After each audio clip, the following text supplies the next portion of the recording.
प्रत्येक व्यक्ति मंदिर जाता है, भगवान की भक्ति करता है, लेकिन ध्यान रखिए आप क्यों जाते हैं। एक बार आप ये प्रश्न का उत्तर अवश्य बताएं। इसीलिए जाते हैं ना कि जिससे भगवान हमारे लिए कुछ देवें, मेरे बिगड़े काम बन जाएं, दुकान ज्यादा चलने लग जाए, बेटे की शादी नहीं हुई, बेटे की शादी हो जाए, घर में 4 पहिए की गाड़ी नहीं है वह खरीद जाए, लोन लिए हुए हैं वह चुक जाए। बहुत सारे मन में इस प्रकार की कल्पनाएं लेकर के, मन में इच्छाएं लेकर के आप लोग अगर जाते हैं, और हो सकता है कि भगवान की भक्ति के प्रभाव से, पुण्य के प्रताप से आपके वह काम बन जाएं। लेकिन ध्यान रखिए, अगर भगवान की भक्ति से आपके ऐसे काम बन रहे हैं तो आप फिर भी घाटे में हैं। जहां भगवान की भक्ति के बारे में कहा कि भगवान की भक्ति तो मोक्ष दिलाने में समर्थ है, लेकिन आप जब भी भगवान के पास जाते हैं तो भिखारी बनकर के जाते हैं। और भिखारी बनकर के जब आप जाते हैं तो छोटी छोटी सी सामग्रियां आप मांग लेते हैं, जबकि भगवान तो आपके लिए 3 लोक की संपदा देने वाले हैं।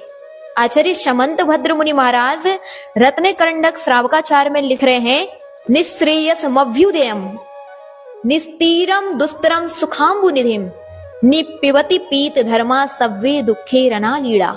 अर्थात जिनेंद्र भगवान की भक्ति समस्त प्रकार के दुखों से मुक्त होकर के वह निःश्रेयस सुख भी प्रदान करती है, अर्थात मोक्ष सुख भी प्रदान करती है, और अभ्युदय सुख भी प्राप्त कराती है, यानी लौकिक सुख संपदा, वैभव आदि सब कुछ भगवान की भक्ति प्राप्त कराती है। बस कब? जब आप ना मांगे तब।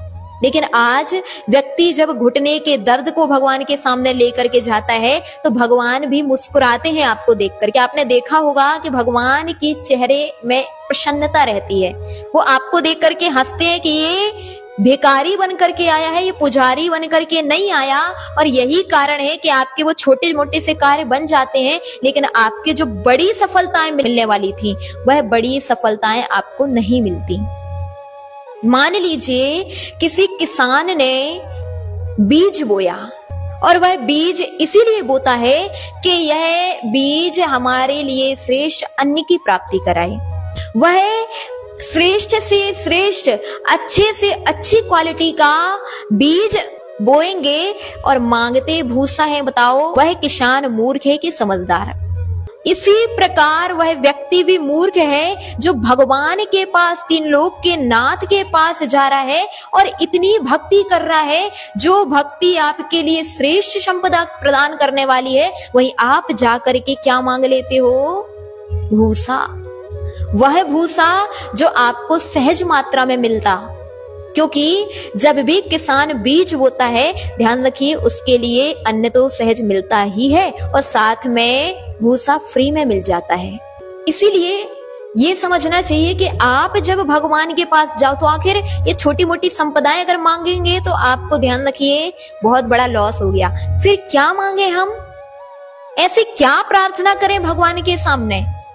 तो हमारे यहाँ बहुत सुंदर सी पंक्ति एक आती है जिसको साधु जन दिन भर पढ़ते हैं, और वह लाइन है, ऋचिकालम अच्छेमी पूज्यमी वंदामी नमस्सामी दुःखखौ कम्मखौ बोहिलाहो सुगई गमणम समाहि मरणम जिन गुण संपत्ति हो मध्यम। अर्थात इस लाइन में हमने 3 लोक की संपदा भगवान से मांग ली।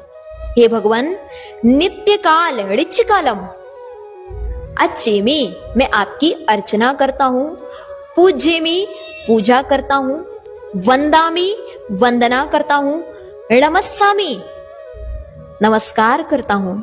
इसके बदले में ध्यान रखिए, श्रावक बहुत समझदार है, बहुत स्वार्थी है, और वह अपने स्वार्थ के वशात भगवान के पास यूं ही नहीं जाता, उसे कुछ चाहिए है भगवान से। यही कारण है कि वो भगवान के पास गया। लेकिन क्या चाहिए है? मैंने अर्चना की, पूजा की, वंदना किया, नमस्कार किया, इसके बदले में हे भगवान आप हमारे लिए क्या प्रदान करें?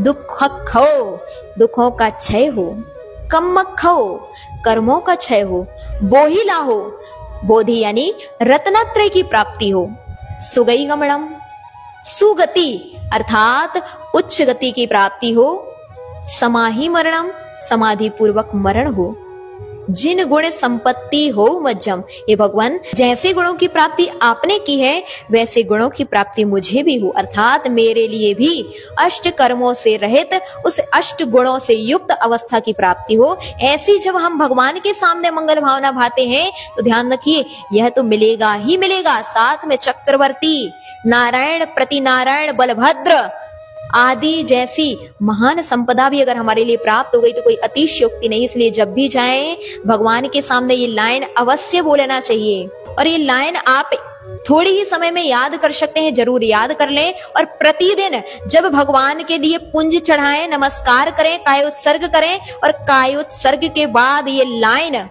कौन सी, अच्छेमी पूज्यमी वंदामी नमस्सामी दुःखखो कम्मखो बोहिला हो, सुगई गमनम समाहि मरणम, जिन गुण संपत्ति हो मध्यम।